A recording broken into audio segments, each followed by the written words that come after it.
Are Google Shopping ads dead because of Performance Max campaigns?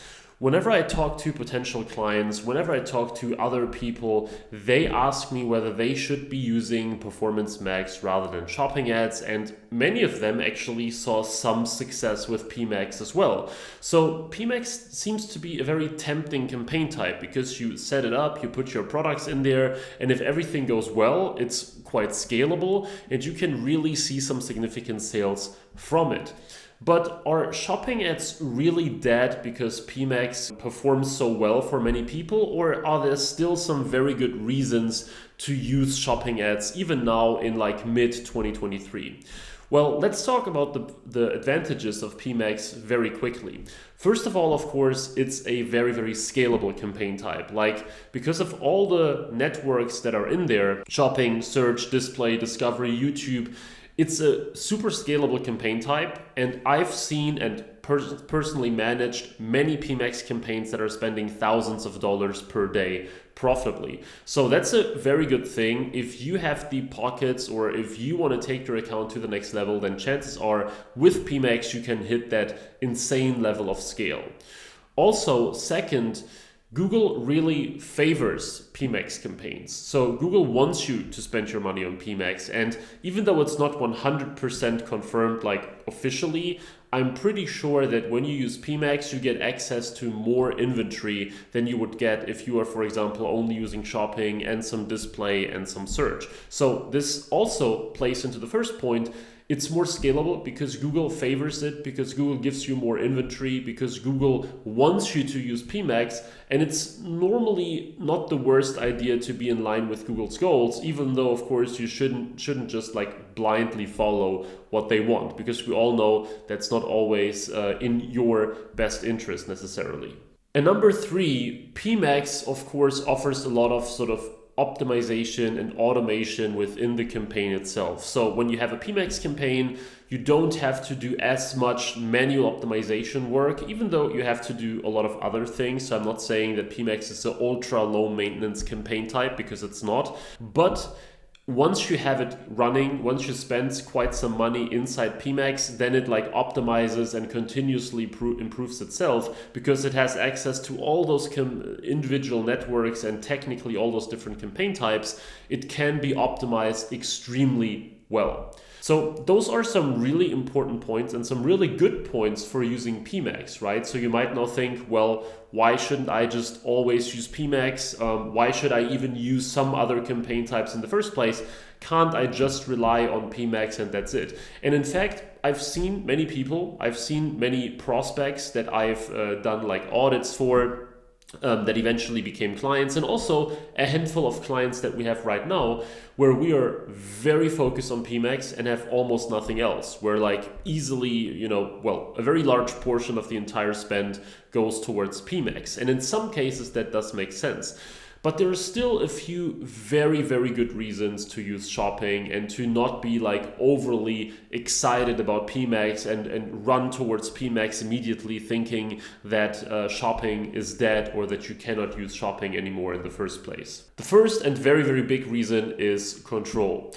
The thing with PMAX is it's this giant campaign type and you don't really know what's going on, and Google can distribute the budget among all these different networks in whichever way Google wants. But in shopping, you still have all the control that you need, right? You can still change your bidding strategy to a whole bunch of different bidding strategies. You can still use adjustments for different devices, for audiences.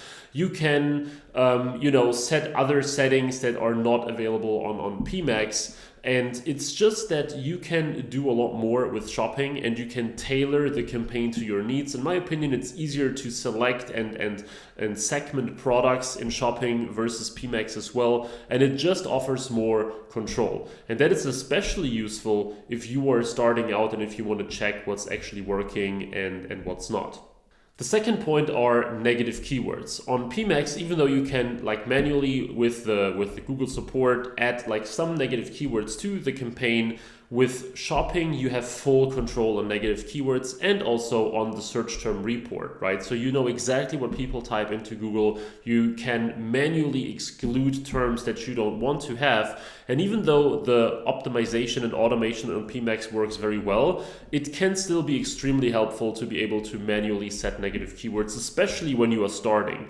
Like when you are starting with a new campaign or with a new account and you don't have that much spend, then Google's automation and optimization isn't that great yet. So you want to start with negative keywords in order to be sure that you get relevant traffic, even though optimization might not be really at work yet. So that's a huge advantage of shopping. That's why many of our clients, or with many of our clients, we have thousands and thousands of negative keywords structured into several lists, because they really boost the performance of our shopping campaigns. And it's something that PMAX, of course, eventually with enough spend may like catch up on, right? If you spend hundreds of thousands of dollars on a PMAX campaign over its lifetime, Google knows very well sort of which people to target, which search queries are relevant, but it takes a ton of spend to get to that point. And even then, there's always some fine line that you understand better than Google when it comes to your products, and therefore negative keywords are still ultra important. Also, number 3, of course, you diversify your risk. If you have one large single PMAX that overrides the priority over everything else, then you are actually completely at the mercy of that particular PMAX campaign. And if it dies out or if something happens, you essentially have 0 sales, right? With shopping, or let's say a more traditional setup with shopping, search, and other campaign types, that's not the case. So if you use shopping and search and display or discovery or whatever, and maybe even multiple shopping campaigns, none of those have like the absolute number 1 priority over the others, which means they can run next to each other very well, and it's much easier to organize and structure the account. And in general, the risk of having a campaign die and then have your entire account die with it is highly, highly reduced. So it's a good idea to do it that way if you want to really minimize your risk. If you say, hey, I may give up on a little bit of volume, but I have more control. I can pause if something is underperforming, and I can scale other campaigns, and you have just a bit more flexibility if you do it that way. So all in all, I must say that I'm a big fan still of having the old setup, maybe with a PMAX campaign on top of that. So in almost every account that we manage, we have some PMAX campaigns. Don't get me wrong. It's not that I'm anti-PMAX or that I think PMAX is bad, but I think relying on PMAX completely can be pretty bad. And I'm also saying that if you are starting, or if you only spend a few thousand on Google Ads so far, then it always makes sense to look at the other campaign types first. First use a shopping campaign, then add some search, then maybe some display retargeting or so, rather than starting with PMAX right away and never knowing which other campaign types are actually the most valuable for you. That's also something that I describe in one of my most recent videos that you can find here on this channel in the link here as well, where I talk about the ideal account structure for each budget. So there I also talk about how PMAX is not that critical, in my opinion, when you're starting out. The moment you really want to take things to the next level, the moment you really want to spend some serious money and you feel like you hit some invisible ceiling with your existing campaigns, then yes, switching to PMAX or adding PMAX to the mix and really scaling it up can be a good idea, but I highly recommend to not do so immediately. And if you do so, always have some other campaigns at play as well. So to get back to the very first initial question, no, shopping ads are not that, for all the reasons that I mentioned.